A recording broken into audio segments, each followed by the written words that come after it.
বলা যায়। কিন্তু দেশের অর্ধেক নারী অর্থাৎ 50% মানুষ যদি নিজেদের অধিকার নিজেরা যদি পূরণ করতে না পারে কিংবা এই প্রত্যয় না রাখে, তাহলে কিভাবে একটি দেশের উন্নত করা সম্ভব হবে? মনে পড়ে নেপোলিয়নের কথাটি, আমাকে একটি শিক্ষিত মা দাও, আমি একটি শিক্ষিত জাতি দেব। মনে পড়ে নেপোলিয়ন কতই না গভীরে প্রবেশ করেছিলেন। তিনি বুঝতে পেরেছিলেন একজন শিক্ষিত মা ছাড়া সন্তান কখনোই শিক্ষিত হতে পারে না। একজন শিক্ষিত মা যেমন আপনাকে শিক্ষিত করে তুলবে, আমাদের শিক্ষার প্রথম স্তর আমাদের পরিবার। আমাদের পরিবার থেকে আমাদের মা আমাদের প্রথম শিক্ষক।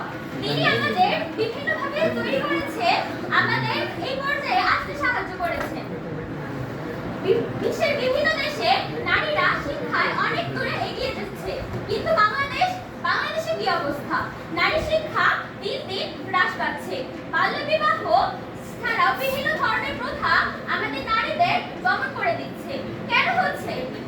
কিছুদিন আগে খবরে দেখা গেল তালেবান সরকার নারীদের লেখা বই সম্পূর্ণভাবে নিষিদ্ধ করে দিয়েছে।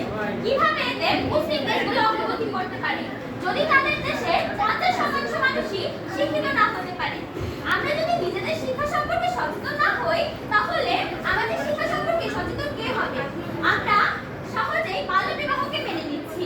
বাসা থেকে বলা হচ্ছে আগামী তারিখে তোমার বিয়ে, আমরা কোনো প্রতিবাদ না করে সেটাকে সহজে মাথা পেতে নিচ্ছি। আমরা প্রতিবাদ জিনিসটার সাথে পরিচিতই নই। কেন এরকমটি হবে? আমরা নিজেদের শিক্ষিত হিসেবে পরিচিত করতে পারি এবং আমাদের ভবিষ্যৎ প্রজন্মকে যদি সুষ্ঠুরূপে সম্পাদন করতে পারি, তাহলে